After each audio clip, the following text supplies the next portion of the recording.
Excuse me. since it's discussion. Yes. Okay. John Neal, okay, John.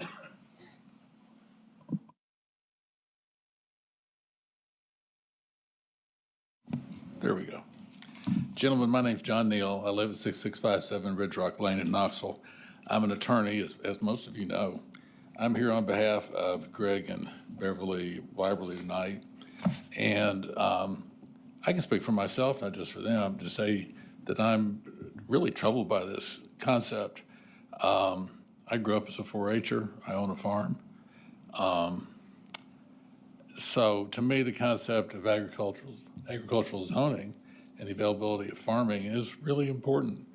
I also grew up on a 2-acre lot, which is supposedly, under this proposition, going to preserve a rural character to the neighborhood.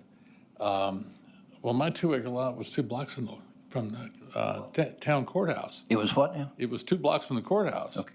That's not rural. And you're not going to preserve a rural atmosphere with a house with a 2-acre lot. You're just not going to do it successfully. I think I was looking at your zoning laws, and from 1986 until today, so 40 years, your zoning code said, with respect to the agricultural district, this district provides space for agricultural uses which comprise an important part of the economy and the land use of the town of Farragut. So for 40 years, really, for all practical purposes, since Farragut was created, Farragut's recognized the importance of agriculture. And I grant you, it's only, 650 acres? I'll give you that. But that doesn't change the fact that farming is an important part of our world, important part of our society. And in my personal view, we shouldn't be making it impossible for people to farm. We shouldn't put them in a situation where their property taxes might go up because of the zoning change, which then makes it impossible for, let's say, the children of a deceased person to keep the family farm. They're forced to sell it. And I think that's a real problem. And I think the Wiberley's property is zoned agricultural. Of course, there's plenty of other people who also have property zoned agricultural who aren't here to talk tonight. But they're being really adversely affected by being forced to move into a completely different kind of zoning. I mean, you're not just modifying agricultural zoning, you're doing away with it if you follow this process. And I think that's really important, that it's not a modification, it's a total destruction of the agricultural zoning and changing it to a situation where you can have 2-acre lots. Now, there's one other issue I got to address, and I don't want to because I don't want to be adversarial. But I'm sure every one of you knows we're already in litigation over greenways. And it doesn't take a genius to figure out that calling something a pathway with a grassy median between the road and the pathway, that's just another terminology, another term for greenway. I'm not here to argue that lawsuit. If we ever get into that lawsuit, I guess you'll never see me again, except in a courthouse. But the fact is that I would urge you to reconsider this proposal and not go forward with it, at least until that litigation's over, so you know what the law is on that. It's going to be several years. And I would hope that the town would seriously consider the fact that it's not in anybody's best interest to provoke more legal problems before those questions get answered. If any of you have any questions, I'll be glad to address them. Mr. Neal? Yes, sir. What we're talking about here has nothing to do with that. Mr. Wiberley's property is, every house zoned, it's zoned. Okay, what we're looking at is, we've had numerous inquiries about somebody that's got a large piece of property that wanted to put some smaller lots on that property for a family, okay? And a lot of times when you say that it has to be X number of acres, then all of a sudden you're limiting what that family can do with this property. At some point, Mr. Wiberley may want to do the same thing. I don't know. I don't know his situation, but there are people that live in a town that's got property that would like to have their whole family on one compound, okay? Well, the way it is right now, they really can't do that. They don't have enough land to put everybody on there. Steve Williams had a situation where if you look at his property, he had enough property to where he could put 13, actually, pieces on there, okay? He wanted to put a cul-de-sac in and do that. And that would be everybody, I guess, in his family. I don't know. But Well, if it was me, I wouldn't want to live that close to my well, you're not the only one. But, You don't know my children. but that's the situation where I think this is getting into the weeds on what we're talking about here because really, I think when you look at some of the farming that we do now, okay, I'm not sure about Mr. Wiberley and how he farms, but or if he does, but I do know that you look at what kind of farms do we have?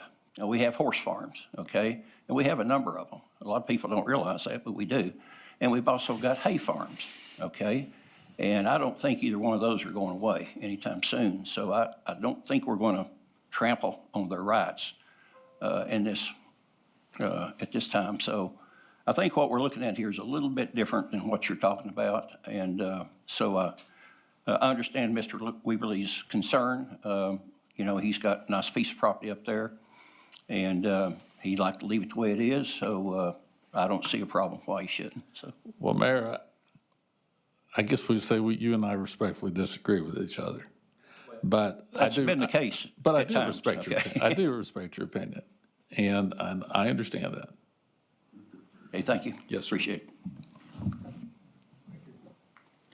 I think the real easy solution to Mr. Neal's concern is instead of renaming the agricultural district, we just create a new we create a new large lot residential district. And that would solve the problem of somebody who's in agricultural feeling like that they're getting shoehorned into something that they don't want to be in. Yeah, we could do that. I mean, I always look at what we have and do we ever use it? That was my rationale. It's kind of like that R1 SA zone that we ended up rezoning all of Bel Air to that because nobody ever used it. And so that was my rationale behind that. But if there's concerns about that, then that's another direction we could certainly go in and look at trying to create a district for this with potentially a 2-acre minimum lot size, if that's what y'all feel would be a better way to deal with it. Yeah, we're open to that. That's why this is just a discussion item, so I appreciate that comment. I wasn't trying to jump ahead of anybody on discussion, but it was, with Mr. Neal standing there, I want to make sure that we were on the same page, okay? Even though he disagreed, okay? I mean, I still have a farm where I grew up on a farm and still have a farm. And so I appreciate agricultural, trust me. I'm just looking at the reality, frankly, of West Knox County and what you're likely to really see in the rest of the properties that are zoned agricultural, and just trying to have something in there that would be an option for somebody to do something with it, but still not have such a dense development, you know, to try to keep it as rural as you can. And I'm looking at the streets, I'm looking at not just the lot size, but all those things that come into play that kind of keep something more rural than we would normally see in a traditional subdivision. Mayor, I think I had about 20 seconds left. So if you'll let me, I think that's I burned some of your time, so go ahead. I think that's a pretty good idea. If somebody has a farm and they want to cut it up into a subdivision, 2-acre lots, they should be able to. Yeah, I think Noah's ideal is a great ideal to. Yes, sir. I mean, I know it's hard to go ahead and say we're going to create another zoning district, but in this case, I think it kind of a few fits. You probably it are does aware fit. of it, okay? See, sometimes you and I agree.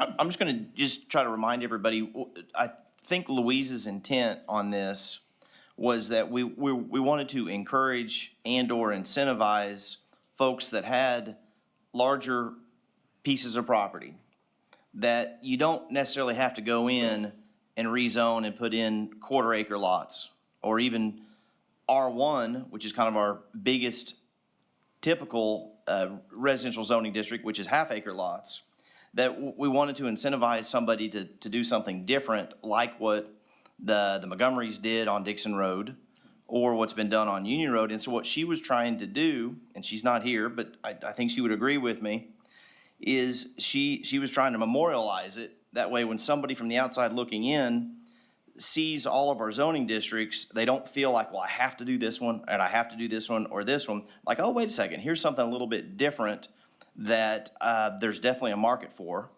There's nothing punitive in what we're trying to do tonight to anybody in the town of Farragut. If anything, we are trying to encourage the kind of the rural character, maybe a little narrower roads, maybe just ditches on either side of the road, kind of like, you know, what we all, maybe not all of us, but most of us kind of grew up with a long time ago, that, you know, things that just were a little bit different. And if the infrastructure costs are less, then maybe a developer might look at it and say, you know what, I can still net a bottom line of this because I'm reducing expenses, even though my total number of available lots is less than it would otherwise be because they're minimum of 2 acres. So I think what we're doing is very honorable, and I think the community would ultimately appreciate it. And we sure didn't mean to step on anybody's toes and you know, try to force feed anything. I think what we were trying to do is say, hey, agriculture, the particular zoning district that Mr. Wiberley's farm is on is probably kind of a thing of the past, and so let's kind of update it. And it was not to try to put a square peg in a round hole. It is say, hey, let's incentivize this. So I promise you, our intent with this and the staff's intent was honorable in creating options for folks that are going to ultimately sell and develop their farms. Anything from that? Anybody else have anything to say? Do those comments, does that sound reasonable, looking at the development standards, the 2 acre? Y'all think 2 acres is probably reasonable? Okay. Well, we'll work on that then and proceed with looking at creating a district for this separate then. Thank you. All righty, next up on the agenda is approval of utilities. We do not have any. Okay. What about citizens forum? I have no one signed up. All right, if that's the case, the time is approximately 7:59 and the meeting is adjourned.